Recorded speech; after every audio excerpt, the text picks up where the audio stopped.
Yes, I am droning and biking. Don't do this at home, kids.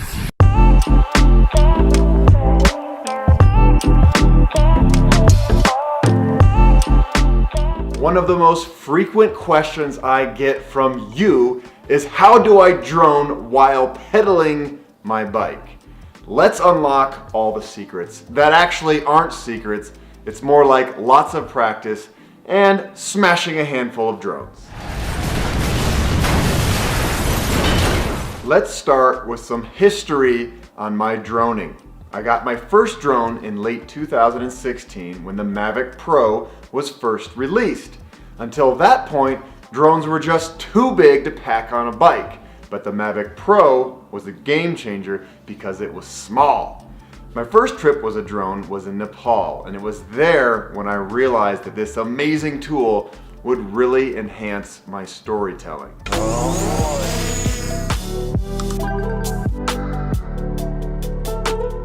Now don't get me wrong, I was terrified to fly my drone at first.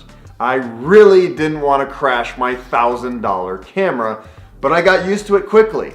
They make them pretty dummy-proof with all the crash-avoided sensors, and they're surprisingly easy to learn.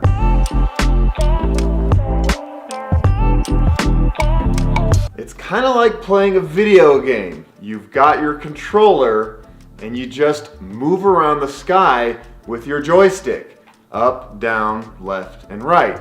It's pretty simple. And unless you physically hit something, they don't just fall out of the sky, even in severe wind. Here's some footage of my drone getting knocked around in high winds. It's panic-inducing the first couple times, but it's kind of like when you're in an airplane bouncing through turbulence. The pilot just moves towards smoother air and everything settles down. Well, it's the same with drones. Just make sure you have enough battery to fly it back to you. Oh!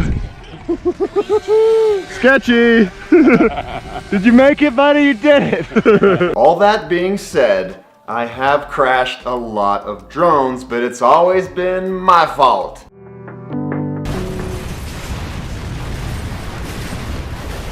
I push the limits all the time to get beautiful shots, and sometimes I pay the price. Here's a pro tip if you're looking to buy a drone. Get DJI Care. It's less than $100, and this insurance will replace up to 2 broken drones for the first year.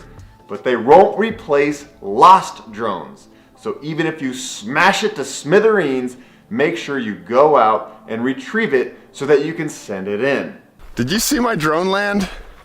No. You didn't hear it land over here? It was like, oh crap, feels like it was somewhere. There it is, all stuck in the tree. Come back, buddy. All right, before we get into this, I'd recommend not jumping straight into drone biking if you've never flown a drone before.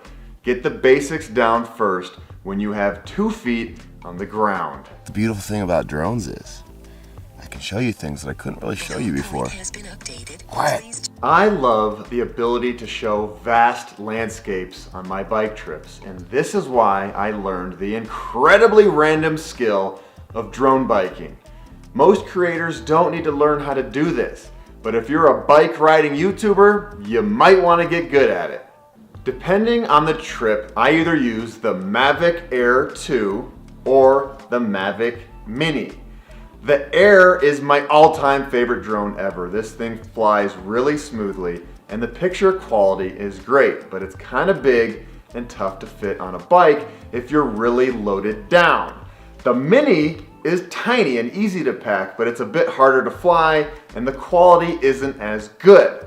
Either way though, you can't go wrong. I mean, just 10 years ago, you would have had to hire a helicopter to get these types of shots, and it would have cost tens of thousands of dollars. I almost always fly in manual mode. Everybody thinks that I'm using active track, but I don't like the follow feature because it only works if the drone is close to you. I like the far away, wide angle shots that really capture the entire landscape, And you just can't do this in follow mode because the drone loses its lock on you. Now there are some cases where follow mode is handy, like when you want orbiting shots that are too hard to control while pedaling. But if you do this, make sure you're in a wide open area with no obstacles like trees or buildings. The best place to pedal in drone is on flat roads with no traffic. You don't want to worry your mamas. Safety first. You'll notice in all of my footage that it looks like I only ride on flat roads, but that's not the case. Take the Great Divide, for example. That route has tons of uphill and downhill, but in reality, I only pull out the drone on the flat sections. You really want to minimize all the dangers because honestly, you're not able to maneuver your bike very well. Why? Well, it's a bit of a circus act to do this. You hold the controller with one hand while your other hand is on the handlebar. That sounds sketchy, but as long as you pedal slowly and you're on smooth ground, it can be done. And hey, it's always fun to learn a new party trick. Another reason to be on flat ground is so that you're not bouncing around while trying to get steady cinematic shots. I use my fingers very delicately to control the sticks, and any bump on the bike translates into a bump in the footage. I always hit record right when I turn the drone on and leave it recording for the entire time the drone is in the air. This way you know that you're capturing everything. I've made the mistake a few times of waiting until I get the drone situated before I hit record, only to forget to hit record and miss the shot and have to do it all over again. I set the camera at 24 frames a second and either 2.7 or 4K. So here we go. Once you launch the drone and get it to where you want it, you start pedaling slowly. For me, I have my left hand on the handlebar, right hand on the controller. I sometimes rest my forearm on the handlebar to control the bike easier. If you zoom into any of my shots, you'll see how I'm doing it. My thumb does most of the work as I gently push the controller forward or backward. You want to make very subtle movements. I like to get at least 20 steady seconds for each angle. Above, behind, forward, and from either side. This makes it seem like you have an entire camera crew out there, and the final edit is a lot more dynamic. An even more advanced maneuver is panning up and down while pedaling. Remember, smooth ground is key here because any jolt of the camera looks bad and you'll have to start over again. My favorite angle is looking straight down from high above. This looks especially cool in dense forest. It gives a unique view like you're riding through a coral reef. If you're on a long tour with limited access to power, you'll have to conserve batteries. I always travel with 3 batteries total, and depending on your drone, each battery gives you about 15 to 30 minutes of power. So in other words, get your drone up and down as fast as possible. I know it's tempting to take off far away and explore the landscape, but that uses a lot of juice and your riding partners might get annoyed with the delays.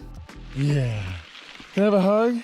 Yeah, give me a hug, buddy. A bonus to the Mavic Mini is that their batteries can be charged with a USB cable to a power block. But most drone batteries need to be plugged into a wall. Here's a very important thing to remember. Don't use huge capacity SD cards. They sound great because they hold a ton of footage, but if you've got 2 weeks of amazing drone shots on that card and you accidentally fly your drone over a cliff and can't retrieve it, you've just lost all your precious footage and crying will ensue. I knew I was pushing my luck, but I wanted to get a beautiful drone shot of this area, you see. I flew it over the edge, the wind kind of caught it, and then it freaked out and it just wouldn't fly home. It wouldn't fly home! And so now the drone is forever resting out there in Castle Valley. Bye-bye, drone! I'm smiling, but it really does suck. The smaller cards, like 32 or 64 gigabytes, will force you to change them out more often. And what do I do with all those cards? I store them in a waterproof Pelican case.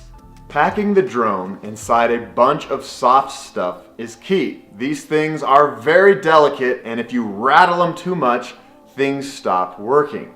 I've had a few gimbals get wonky after rough rides, and they're tough to fix. This drone gets wrapped up in my long pants and put inside the frame bag next to the tortillas. Did you know that tortillas are great shock absorbers? Well, now you know. This is also a great spot because it provides easy access to quickly get it out for those moments when you don't have much time to act.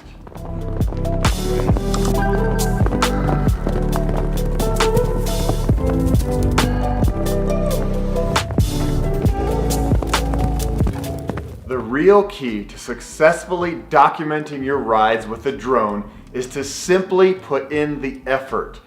That goes for any of the cameras you're carrying, actually. There will be times when you don't want to stop for a host of reasons. Maybe you're tired, or maybe you just want to get to camp early. But if you don't record it, your audience will never see the magic.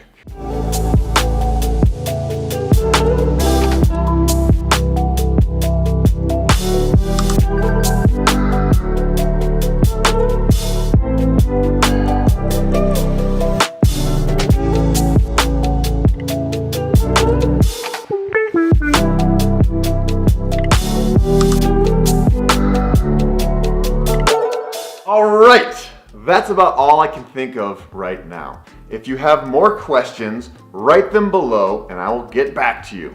I hope this video was helpful in some way, and I wish all you drone bikers the best of luck out there. This may be one of the most important things I tell you. Don't be afraid. The more practice, the more confidence you'll have. And that goes for just about anything. There's your life hack lesson of the day. I will link below some of my favorite drone videos. And please like and subscribe and share this video with all your friends. And as always, get out there.